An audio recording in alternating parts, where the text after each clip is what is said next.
We're going to talk about that. Yeah.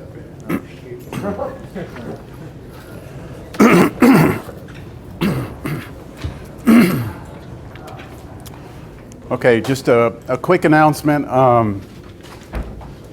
normally don't have students from this class visit me during my office hours, but today I'm going to be substituting for another faculty member who's out sick, so I will not be in my office today, this afternoon, just letting you know.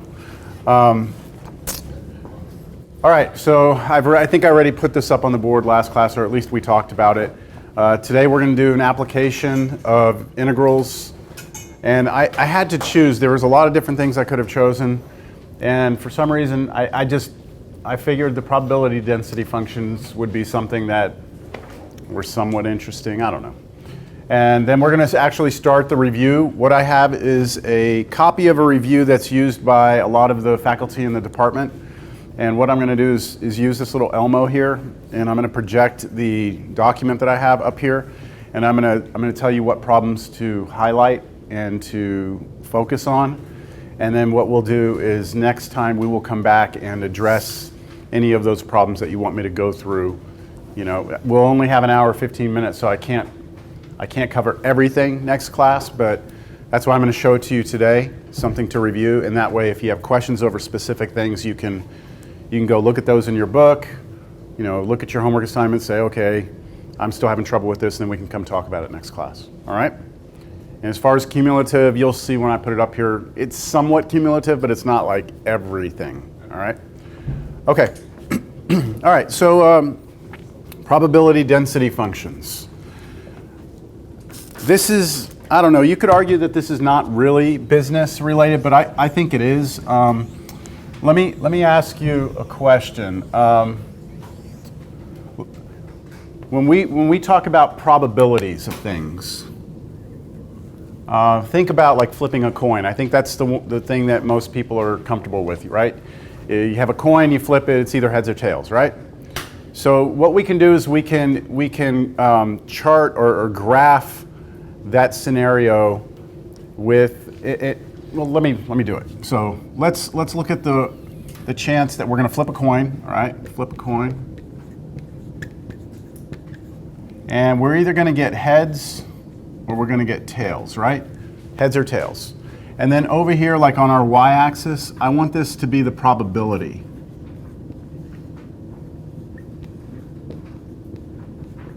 That's going to happen. So what would be the probability that we would get a heads? 50%, right? You'd say 50% we're going to get the heads, 50% we're going to get tails. If it's a fair coin, all right. So we could almost chart this like a little bar graph. Okay, that would be like a little bar, and this would be a bar, and then the y value, the actual probability, I'm going to put 0.5. Okay, make sense? So when you flip a coin, there are only two possible outcomes, right? Two possible outcomes, heads or tails. And each of them has a probability of 50%, which when we convert 50% to a decimal, it's 0.5, right? So notice that the area, like if I look at this box or this rectangle and this rectangle here, if we take the height of this one, this is 0.5 high, right? And this is 0.5 high, then that must add up to be 1. Now, it may not be obvious that it has to be, but think about it. If you flip a coin, there's only two possibilities, then the sum of the probabilities has to be 1. 1 is like 100%. Does that make sense? So imagine that we look at the width of this rectangle as being 1 unit, and the width of this rectangle as being 1 unit. So I'm saying the area of that is going to be 1, that's how wide it is, right? Times how tall it is, which is 0.5, which would be just still 0.5, right? And the area of this one is also 0.5. And the sum of both areas is equal to 1. Agreed? This is pretty straightforward? Okay. This is what is known as a probability density function. It is somehow giving you a graphical representation of the probability of something happening. Now you might be thinking like, how does this have to do with business and all that? You're flipping a coin. Think about, let's say that I own a company that does construction for the city, and I have to buy equipment, right? So I go and I buy this, $80,000 front loader that I'm going to use to build a highway. I have to look at the lifespan of that equipment. What is the probability that it's gonna last for a year, for 2 years, for 3 years? And so I look at the probability that that it's going to last that long, and then I weigh out whether or not I want to purchase it or maybe I want to rent it. You know what I'm saying? Like probabilities of lifespans of things come into play for almost every business model. All right. Let me do another one. How about a six-sided die? Your standard dice, right? You roll the dice. A single die. Okay, roll. Well, do you want to do a single die or you want to do something more complicated like a pair of dice? Let's do a pair. Roll a pair of dice. Okay, so you're going to roll a pair of dice. What are the possible outcomes? What if you look at the numbers you could get, right? You could get like snake eyes, right? Two ones. So if let's just say we're going to take the total of the dice. So that would give us a 2, wouldn't it? Right? So you could have like one die has 1, the other die has 1. So we'll call that a 2, right? What else could you have? You could have a 1 and a 2. That would give us what? 3. Then you could have, I'm going to start doing numbers. You could have a 1 and a 3. That would give you 4. 1 and a 4. That would give you 5, right? 1 and a 5. That would give you 6. 1 and a 6. That would give you 7, right? Agreed? But what else could I get? Let's see. I could have a 2 and a, so I already have a 2 and a 1, don't I? Right? So I could have a 2 and a 2. What would a 2 and a 2 give me? 4. Okay. What would a 2 and a 3 give me? Oops, 2, 3. 5. I could get a 2 and a 4. 6. 2 and a 5. 7. 2 and a 6, and that would give me an 8, right? Y'all with me? We're going to have to look at all the possibilities here, okay? How about 3? I could get a 3 and a 1, but I already have that here, right? I could get a 3 and a 2, but I already have that here. 3 and 3, that would give me a 6, right? 3 and a 4, that would give me a 7. I should maybe put commas between these so you know. You get the idea, right? Yes? Okay, what else? 3 and 5, that would give me 8. 3 and 6, that would give me 9. What else? 4 and a 1, I already have it. 4 and a 2, have it. 4 and a 3, have it, right? So 4 and a 4, that would give me 8. 4 and a 5, that would give me 9. 4 and a 6, that would give me 10. You okay with this? Yes? So would it be considered repeating if it were just the numbers flipped? We are going to consider that the same thing. Okay. Yep. The question is, if you roll a pair of dice, right? Dice. If you roll dice, right? Then, does a 2, 4, is that equal to like a 4, 2? We're going to say they're the same. Now, like when you do lottery, like picking lottery numbers, right? The order doesn't matter except maybe the Powerball. That has to be. So there are certain things we have to pay attention to. It depends on how we run it, how we want to run the experiment. In this case, we're going to say that the order doesn't matter. All right? Okay. So what else? 5 and 1 we have. 5 and 2 we have. 5 and 3 we have. 5 and 4 we have. So the only thing is 5 and 5, which gives us 10, and 5 and 6, which gives us 11. And then the last thing that we could have would be 6, 6, right? Which would give us 12. Okay, so what I have here boxed, right, all of these are the possible outcomes. How many possible outcomes are there? We have to count these. How many of them are there? I'm circling. Okay, we have 1, 2, 3, 4, 5, 6, right?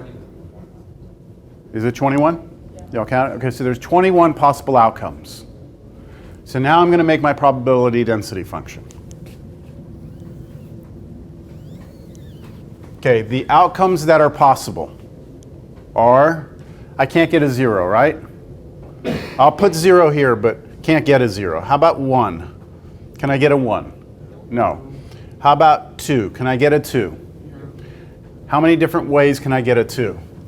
There's only one way. One way out of how many? 1 out of 21, right? 1 out of 21. So the probability of getting snake eyes is 1 out of 21. So I'm going to put a little box here, like this. And how tall is it? 1 out of 21, right? Which is a decimal, but I'm going to put 1 out of 21. Oops. 1 out of 21. Okay. Now, how about a 3?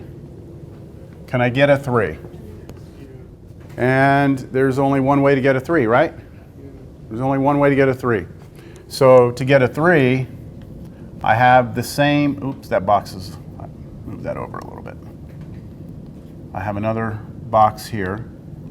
And it's the same height, isn't it? 1 out of 21 ways to get that. How about a 4? I'm going to check these off as I go. How about a 4? Well, I can get a 4 this way, but I can also get a 4 this way, right? So that's actually 2 out of 21 ways that can happen. Make sense?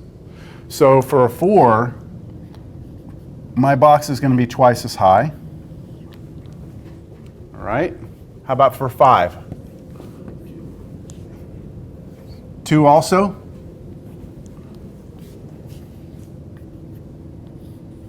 How about for 6? So I've got my 5s. For 6, I can get it 1, 2, 3 ways, right? So 3 out of 21, so this is going to be 3 high. Oh gosh, my boxes are terrible. 6, that's 3 high. And then for 7, 1, 2, 3 again, right?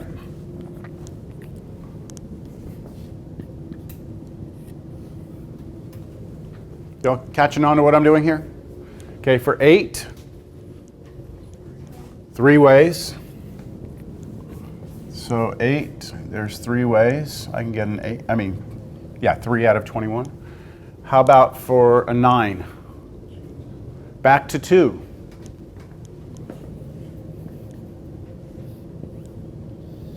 And then to get a 10, 2 again, right? And then 11 and 12 are both 1s, aren't they?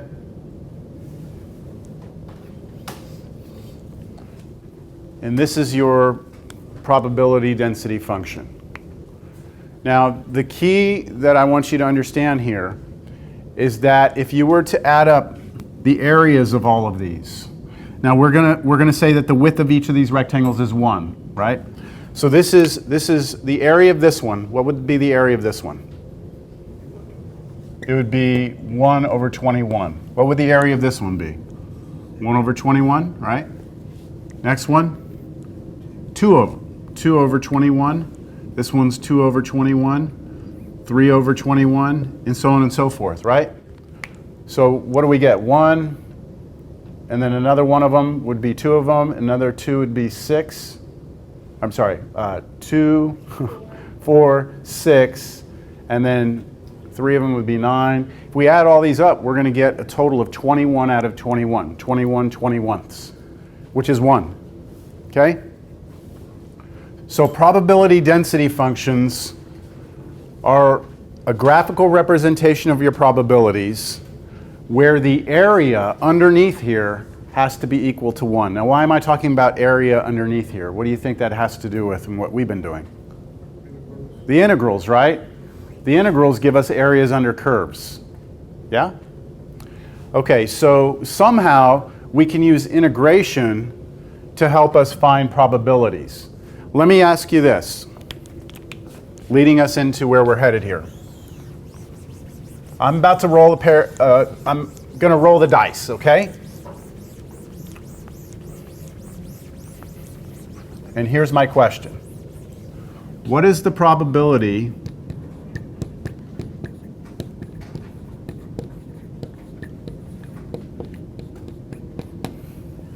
I roll a sum below 7?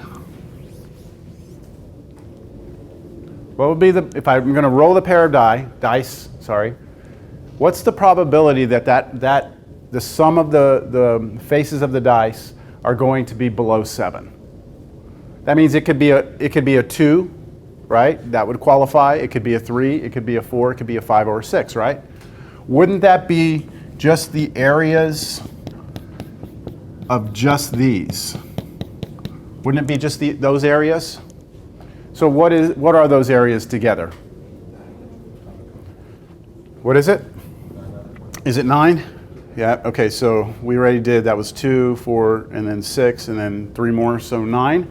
So the probability of doing this is 9 out of 21, which on a calculator, we'll go ahead and get that as a decimal, just so we have a better idea of what that percentage is.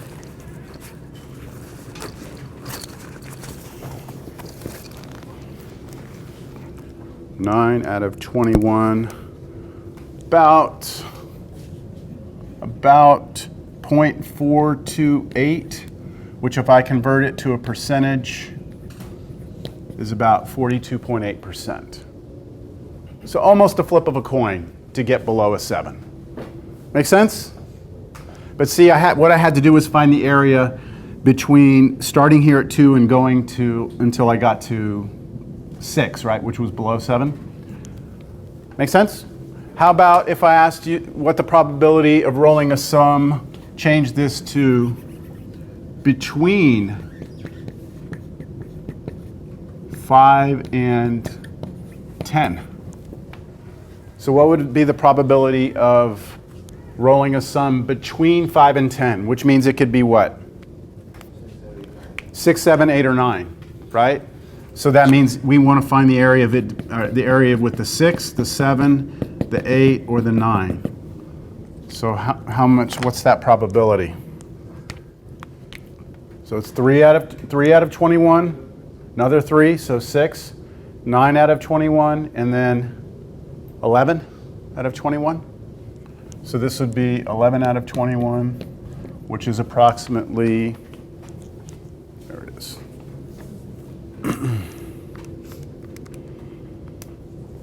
Approximately 0.523, which is about 52.3%. Okay, so all this makes sense? I haven't done any integration, have I? The reason I haven't done any integration is because the two examples I've given you are examples of what we call discrete random variables. What? Okay, so let me try and explain what that means. If I ask you, if you flip a coin, there are only 2 possibilities, right? Heads or tails. If you roll the dice, there were only 21 possibilities, right? If I say, okay, look, everyone, I'm going to go around the room, I want to know your age. Now, I'm not really going to ask you your age, but if I said, you know, what's your age? And everyone gives me an age, then we could talk about, all right, what's the probability that someone in here is 19 years old, right? Well, the ages are discrete numbers. They're nice integers, like 19. Oh, you're 23, right? Those are nice numbers. Heads or tails is like yes or no. These values, 2, 3, 4, 5, 6, 7, those are discrete values. But what about something like this? What about if I asked, let me think of a continuous, a different type of variable. Well, let me give you another discrete one. The number of people that attend a Spurs game, right? On a given night that the Spurs play, the number of people that were there, that's a discrete value. It's going to be an integer. You're never going to have like 22,452.7 people there, right? Well, you could argue some people are not completely there, right? But you know what I mean? Like it's going to be a nice number. Those are discrete random variables. That's what I'm dealing with here, and that's not what we need to do. We need to deal with a different type of variable to use the integral, and that's what's called a continuous random variable. So let me explain that, and then we'll look at an example.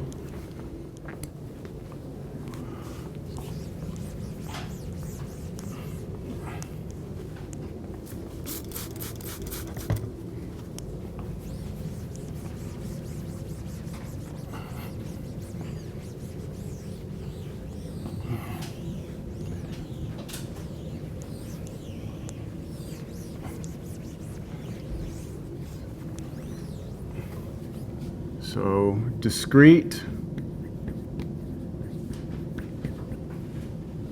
random variables.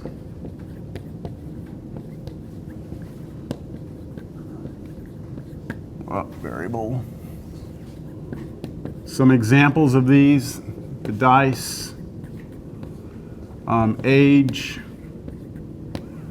You could say the coin flip, right?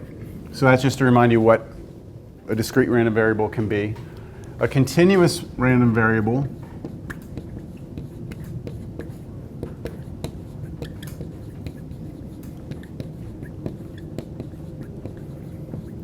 would be something like, see this Aquafina water bottle? See that right there? This says that it holds, that it has 16.9 fluid ounces of water in here. Do you think it's exactly 16.9 fluid ounces? Exactly?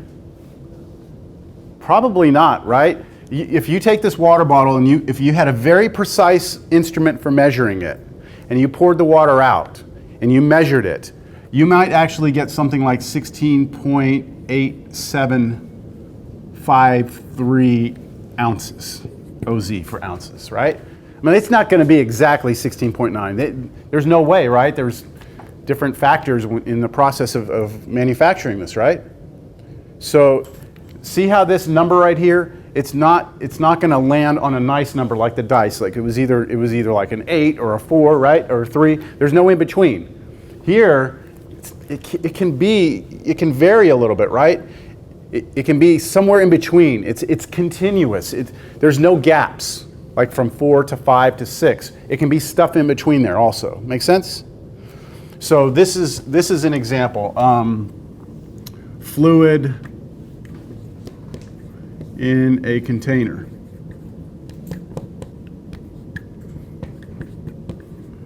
A person's weight. Okay? You step on a scale, the scale's going to say something, right? Like I know I have a scale in my house. I step on it, and it'll only do up to like it'll do everything it'll go to tenths. So it'll say like, 175.4. That's what it'll say. But does that mean I weigh 175.4 exactly? No, I mean, if I had a more precise instrument for measuring it, then it would be, maybe 175.437, whatever. That variable can be in between. Make sense? So let me give you another example of a probability that would be continuous. Let's look at, and I'm going to do this one with a picture. Let's let this be time, and this be the probability that a person is alive. All right. So let's assume that a person is born, all right, and they are living to start, okay? And we start the clock there. So that would be time 0. And then time just starts to go, right? This person is alive. What's the probability that they will be alive here as time goes on in the beginning? Maybe we could put some markers in here. How about we put like 50, and we'll measure this in years. And then we'll put 100 here.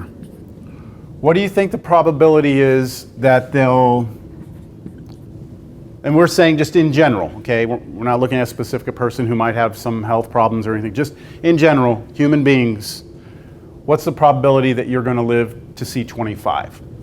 Pretty good, right? Now, 1 up here is 100%, right? There's no guarantee that you will live to 25, but there's a good chance you will, right? We live in America. We've got decent health care compared to some countries, right? We've got clean water, right? We have sewer systems, so we don't have like our sewer running down our streets. I mean, we're doing okay. So probability of living to 25, let's make it pretty high. I don't know, maybe, I don't know, 80%, 90%, whatever. Pretty good. What's the probability you live to be 50? Still pretty good, but less than the 25, right? So it's going to be maybe somewhere around here, right?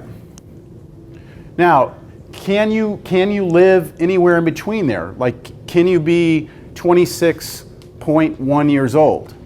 Yes, because time is like a clock running. It's always there, right? So you can take on any value in here, and your probability is going to be somewhere in here. Now, what's the probability you're going to live to be 100?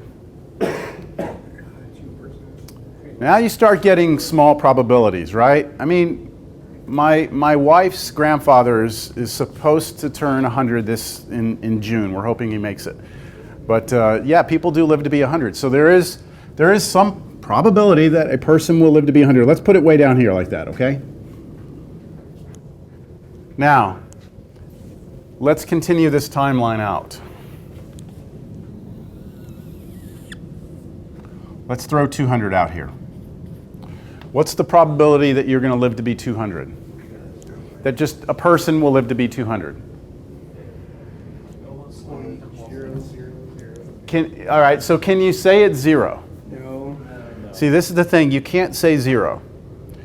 And it's because, I mean, just because something has never happened does not mean it can't, right? So even though nobody that we know of has ever lived to be 200 years old, there is some slight, tiny little infinitesimal chance that it could happen. You cannot say 0. If you're going to say 0, then where should I put 0? Like, when does it start being impossible to live to that age, right?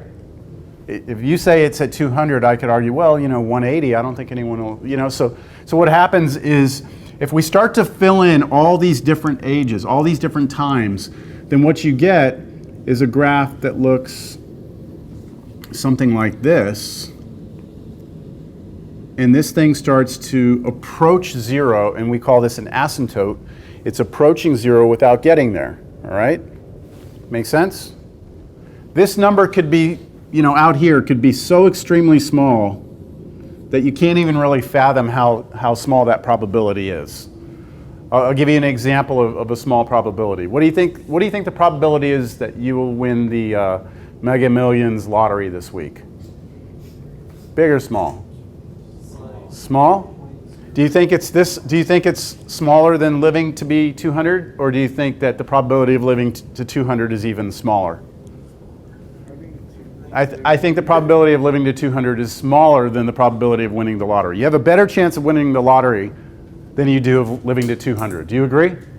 To get an idea of how unlikely this might be, would be like, what's the probability of you winning the lottery every week for the rest of your life? Could it happen? If you played the lottery every week, could you win it every week for the rest of your life? You could. There's a probability for each week, right? And I mean, it would be so infinitesimally small. Yes? Now we're starting to talk about this sort of probability. Real small. How about this, even worse? You win the lottery every week for the rest of your life and get struck by lightning every week for the rest of your life and live. So could it happen? Could you get struck by lightning every week for the rest of your life and live? I mean, you can't say no, right? You can't say no. So this is what we mean by these infinitesimal probabilities. This right here is a probability density function. That means that if we look at the total area underneath this, the total area must equal 1. What becomes difficult is this. You know how when I said with the dice you roll it, and I said, what's the probability that we would get a 3? And all we had to do is look at the 3 and just measure the height of the rectangle, right? If I asked you what's the probability of living to 50, you come up here, you don't have a width anymore. Do you see that you don't have width because they're not separate? You don't have numbers that are separated in chunks like 3, 4, 5, 6. You can be 50 or you can be right over 50. So to say what's the probability of living to exactly 50, I have no way of measuring that because it's not an area. Do you get that? What I could say is what's the probability of living between 50 and 51? Then couldn't you find this area? Then you could, right? But to do it, we would need to do an integral. We would need to do something like this. The integral from 50 to 51. Does that look familiar to you? Okay?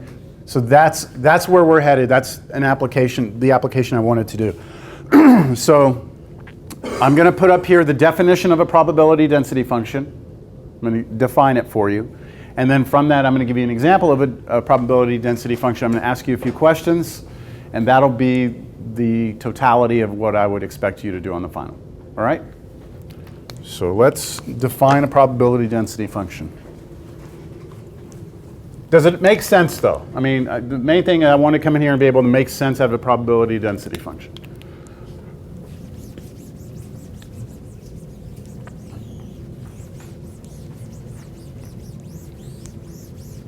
Man, these markers are great, but they just don't erase. Has anyone ever seen that movie Fight Club? Yeah? No? Yeah, oh yeah. How many of you have seen Fight Club? That's it? Wait, seriously? Really? Wow. Okay. You're missing out.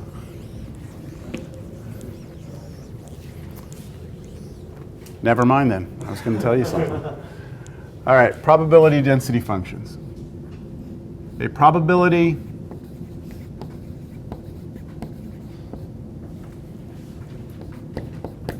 density function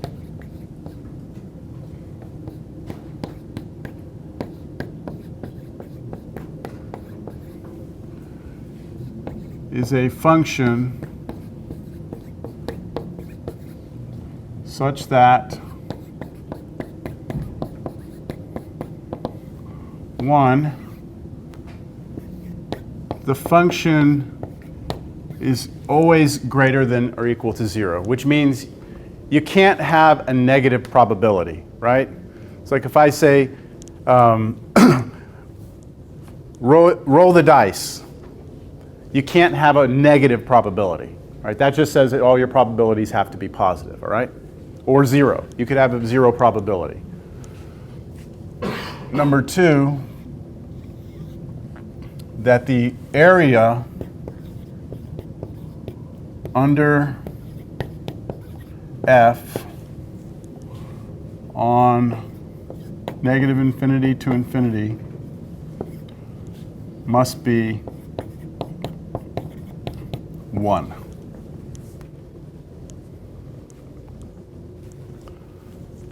Now the picture I showed you a second ago of people's ages, right? Our probability density function went like that, and I said the area under here had to be 1, right? Well, look, to the left of the y-axis right here, my probability density function over here is basically 0. We didn't have like negative time, right? But you could say that the function is 0 over here. That's why when you say the total area from negative infinity to infinity, it means that when you draw it in both directions forever, the total area must be 1.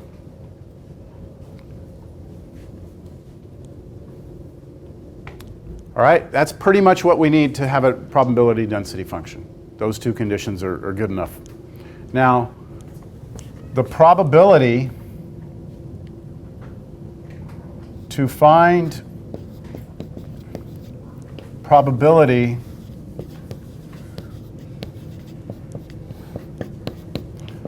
of x being between two numbers. All right, so this is when I was saying, like, what's the probability of someone's age living between 50 and 51 or something like that?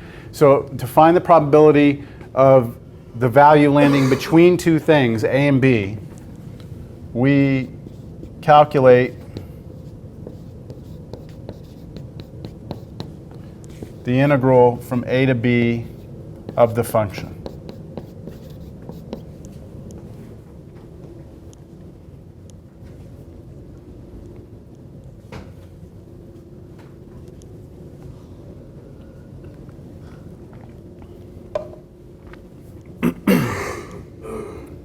Okay? Is that all right with you?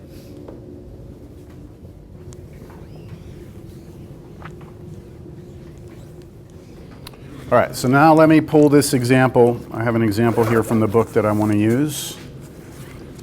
Whoa, whoa, whoa. And we are way back here. 13, where are you?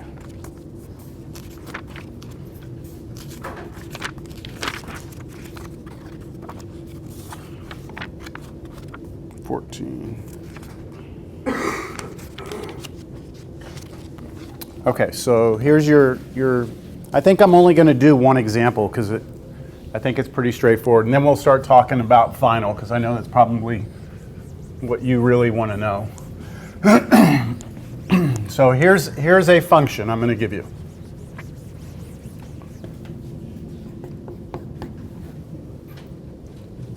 Let's let f of t be equal to, and I'll explain this once I put it up here, 1/4 e to the negative t over 4 if t is greater than or equal to 0 and 0 otherwise. All right, so let's try and get our heads around what this is.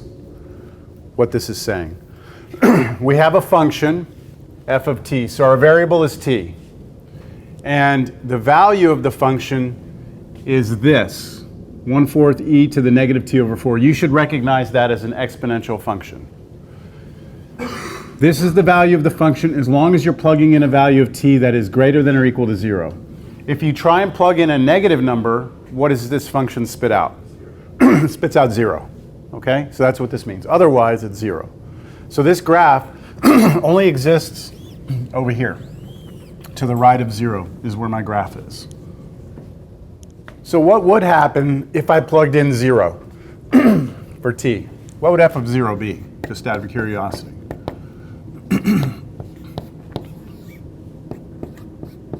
plug in 0 for t. 0 divided by 4 is still 0. E to the 0 is 1. Right? Anything to the 0 is 1. So 1 times 1/4, this will just be 1/4. So at 0, I'm here at 1/4. Make sense? And then what happens? Do you all know what this graph looks like?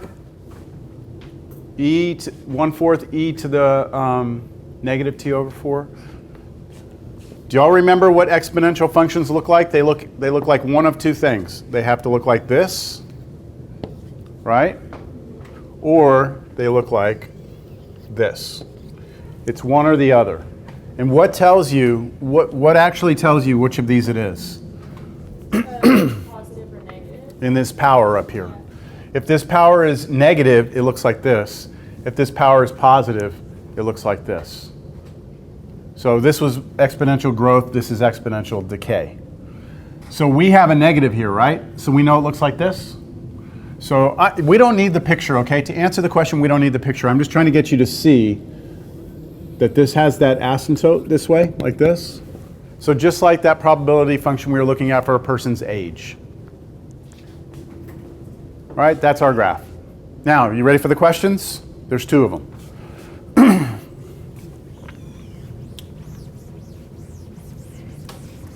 By the way, they say here that this is this function gives you the f gives the length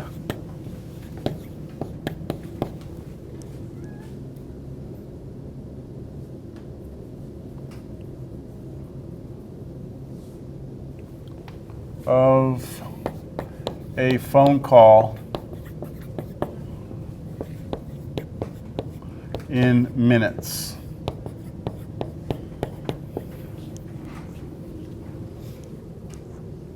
Oh, wait, f is the probability density. I'm just going to put prob density function for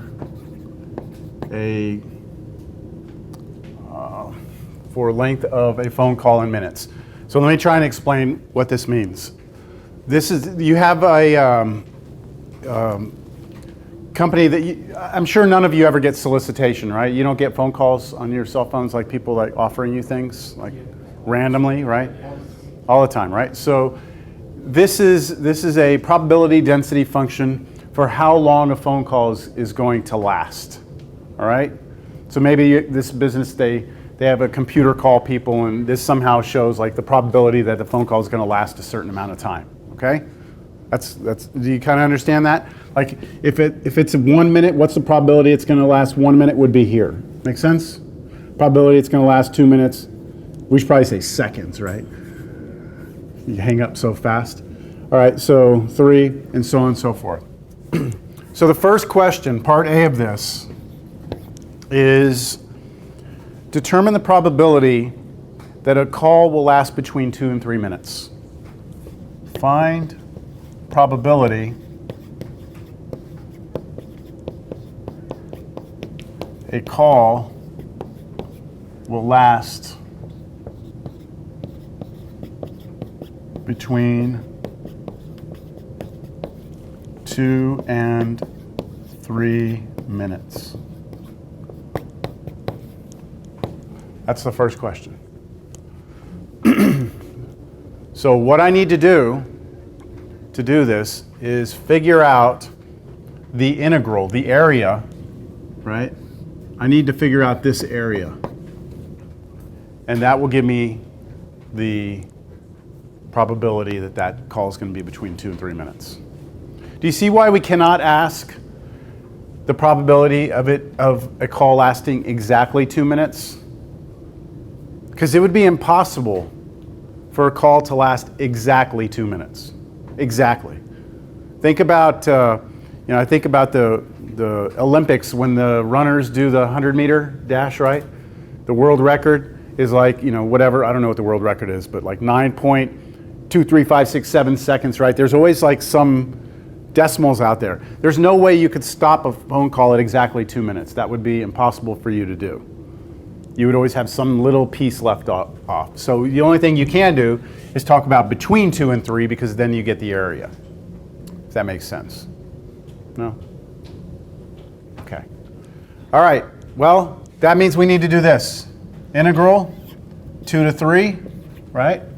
And we need to be integrating 1/4 e to the negative t over 4 dt. Now notice I'm using t up here, so I have to use t here, right? Not x. And we get to integrate this now. You ready to do that?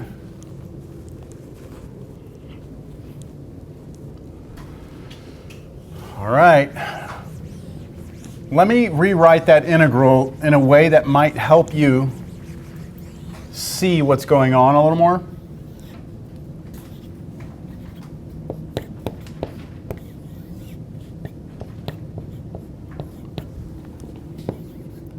That's the same thing, isn't it?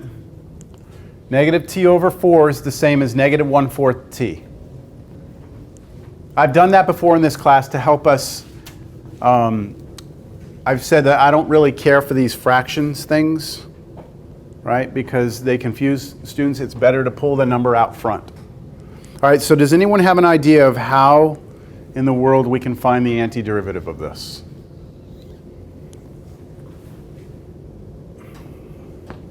Do you know what the antiderivative of e to anything should be? Just itself, right? But we have a problem here because what's up here is not just t. It's negative 1/4 t, which means that it doesn't work that easy. So this is going to actually require what we learned last class. What did we learn last class? Substitution. Okay, so what I'm going to do right now is I'm going to stop here and I'm going to come over here and I'm going to try and find the antiderivative, and once I find it, I'll come back to this. So this is kind of scratch work on the side. I need to find the antiderivative of 1/4 e to the negative 1/4 t dt. And I'm going to try and make a substitution. And I went around the room last time and I said, hey, try and find something in its derivative, right? Do you see something that we can pick and its derivative?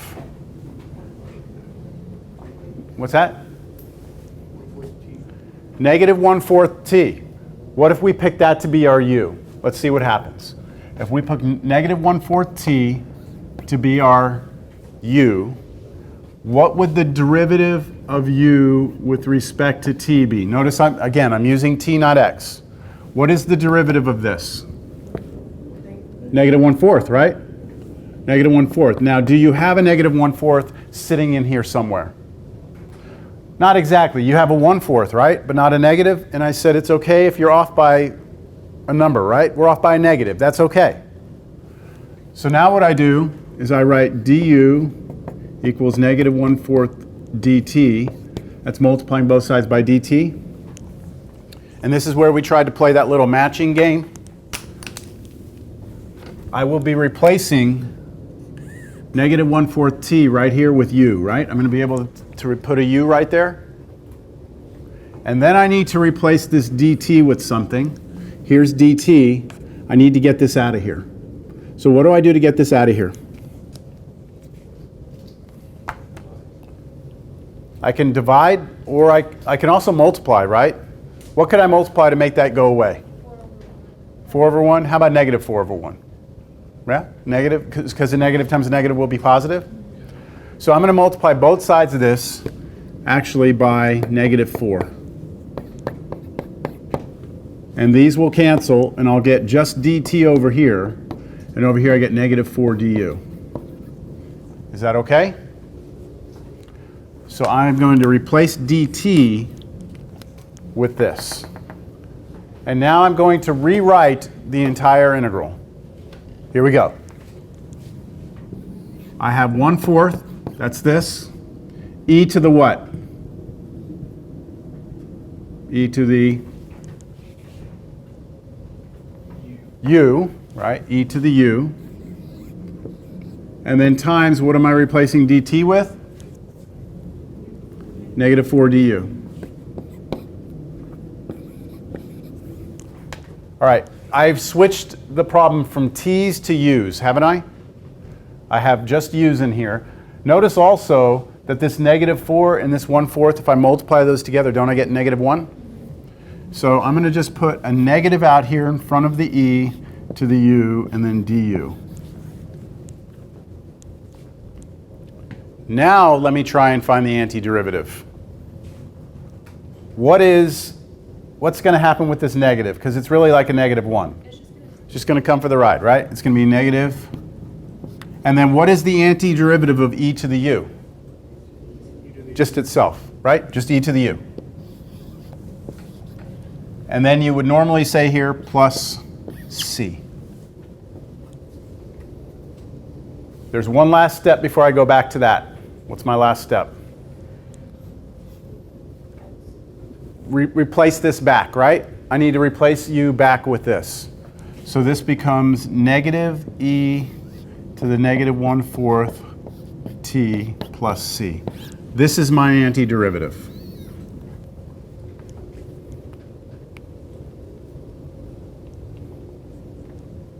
So there's substitution in this problem, right? Substitution, that gets you to the antiderivative. Now, coming back to this, I'm going to be now plugging in numbers, right? So what I do first is I write down the antiderivative, negative e to the negative 1/4 t plus c. And do you remember me putting this bar here like this? Okay, and then I put a 2 here and a 3 here like that. And then what I have to do is plug in 3 and plug in 2 and subtract the 2 answers. And that will be the probability. So this is going to be equal to, I'm going to do 2 separate things here. And I will need my calculator for this.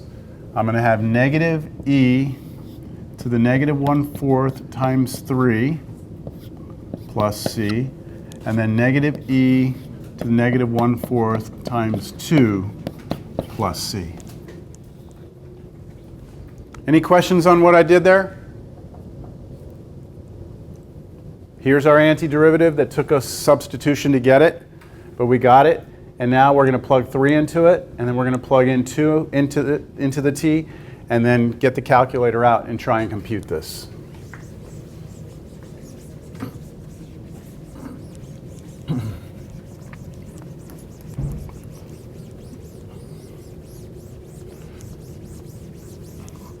So I'll take my time through this. This is negative e to the negative 0.75 plus c, and then minus negative e to the negative 0.5 plus c.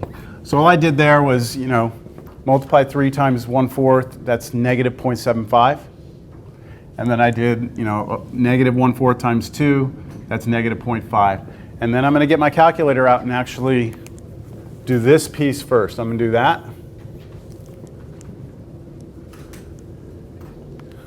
I'm going to raise it to the negative 0.75. So this is giving me negative 0.4724. I'm going to round it 4 decimal places, plus c, minus, now I'm going to do e to the negative 0.5. So I get minus 0.6065 plus c.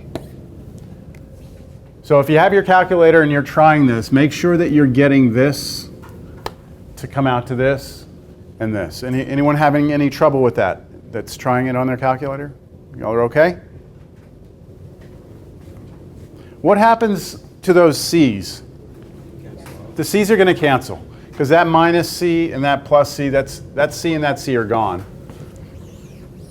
And at the end of the day, I'm going to have negative 0.4724, and then minus can become plus 0.6065, and that should give me my final result. Equals, what is it? 1341? Yep. Yeah. Which is about, I don't know, if we want to say about 13.4%. The probability that the phone call will last between 2 and 3 minutes is about 13.4%. Okay?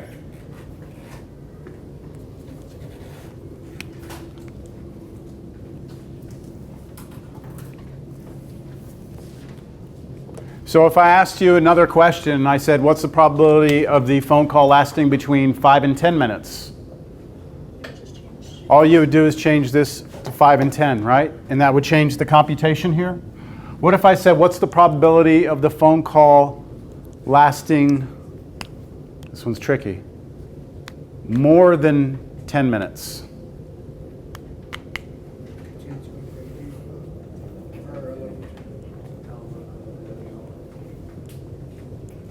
What if I wanted to know the probability of a phone call lasting more than 10 minutes? X is greater than 10. So I would be doing this integral, right? So it would be t greater than 10.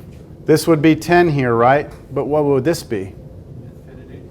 Infinity. Whoa, that would be weird, right? So why don't we do it a different way? What does the sum of all the probabilities have to be? 1, right? So how could you do it? There you go. So if I wanted to know the probability of a phone call lasting more than 10 minutes, what I would do is find the probability of the phone call lasting between 0 and 10. That's not what I'm looking for though, right? I want more than 10, but there will be a probability of this. And what I do is I take that probability and I subtract it from 1. So the way you look at that is this. We have this curve, right, that looks like this. Oh, well, it looked like that, right? And we wanted to know, I want to know the probability of it being bigger than 10, right? So what you do instead is you find this probability and you subtract it from 1. Because the total, everything, all the probabilities have to be 1, right? All right, so why don't you do that? I'm going to give you those 2 problems, and you can do those for homework. All right, and then next class we can verify that you got the right answer. So for parts B and C, for you to do on your own, find probability of call lasting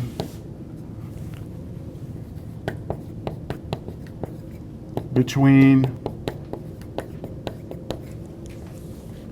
let's go 4 and 10 minutes.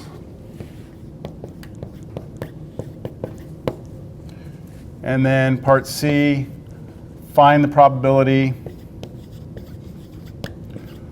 of call being more than, let's go with 4 minutes. More than 4 minutes.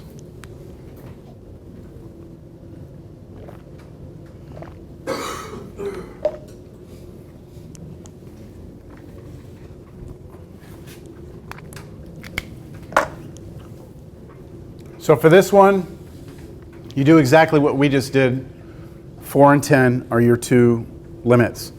This one, you're going to have to do the 1 minus thing, and I just want to see if you can do that on your own. I'll do it in class next time if I have to. All right? Would it be 4 on top and then 0 on the bottom for C?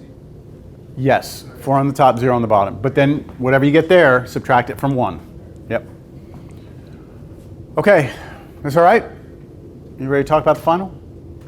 All right, we don't have a whole lot of time, but can you turn the projector on? It's the black little panel there, top left says on. And then after that, there should be, it says what, HDMI, and then does it say VGA? Yeah, hit the VGA one. Let's see if this thing works. I haven't used this well, I think I used it a couple of times.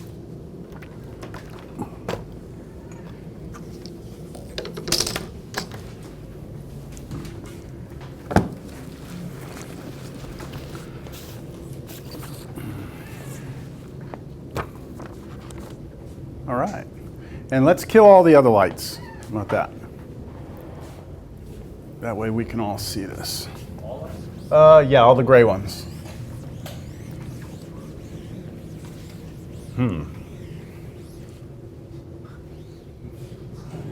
Yeah, you know, hold on, this thing has its own light.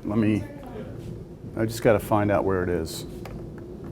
Where's the light? Turn the light back on real quick so I can find the light. There we go. Okay, go ahead. Yeah. Let's see how this works. Let me finish erasing the board. Now, like I said, this is the review that's given out by the lead instructors for this course. I just got a copy of this this morning, so I'm going to be looking at this I kind of breezed through a little bit, but this will be my first real in-depth look at it, so don't freak out right now. Okay, you can freak out. Where's that?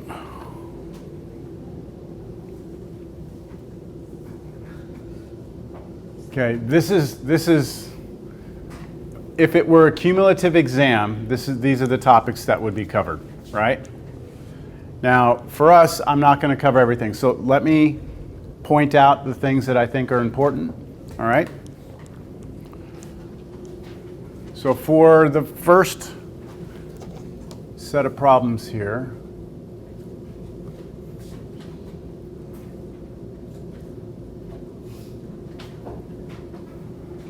all right, let me kind of let you dictate to me what you think would be.